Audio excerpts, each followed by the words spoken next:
Hai teman-teman, di bagian ini kita akan membahas mengenai paradigma desain interaksi di era internet.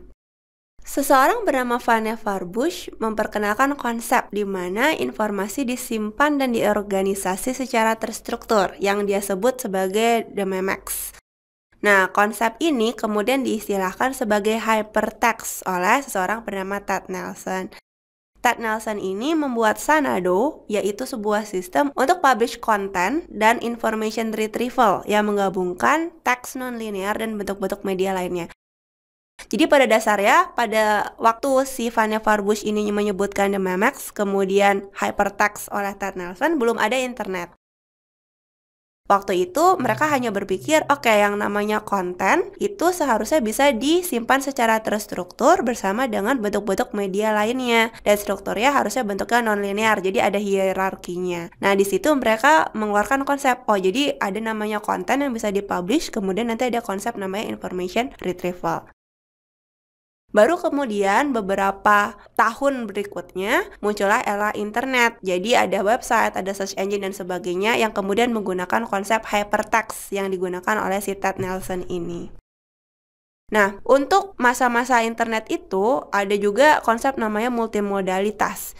Jadi sistem interaktif multimodalitas adalah sistem yang menggunakan beberapa channel komunikasi sekaligus. Masing-masing channel disebut suatu modalitas.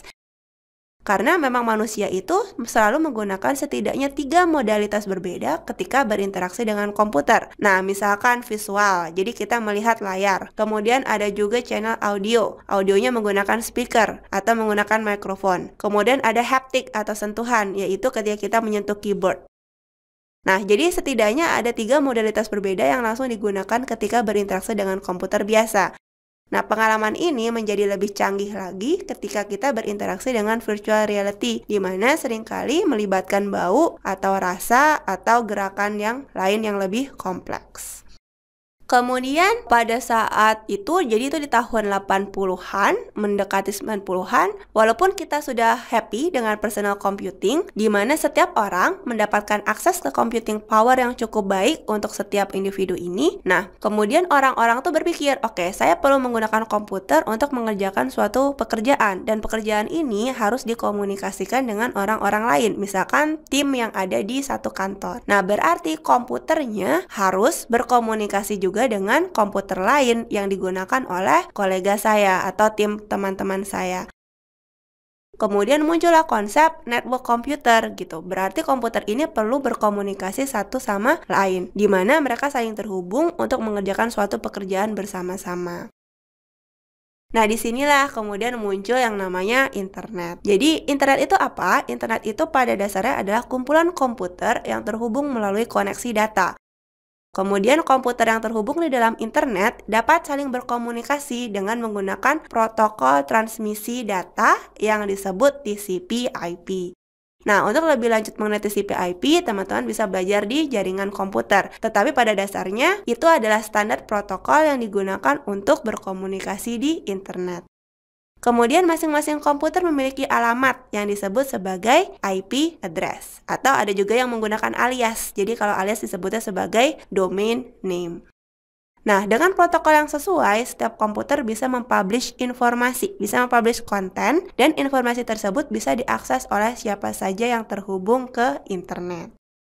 Nah, web itu apa gitu? Web itu dibangun di atas internet dengan menggunakan protokol HTTP atau Hypertext Transfer Protocol.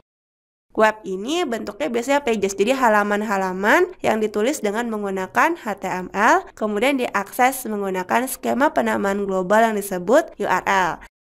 URL sendiri memiliki kepanjangan Uniform Resource Locator. Jadi misalkan teman-teman buka pintaria.com, nah itu adalah URL-nya, domain name-nya adalah pintaria.com, dan kemudian pintaria.com itu sendiri ketika kita akses di internet adalah web page ya, yang menggunakan bahasa HTML dan bahasa-bahasa web yang lain.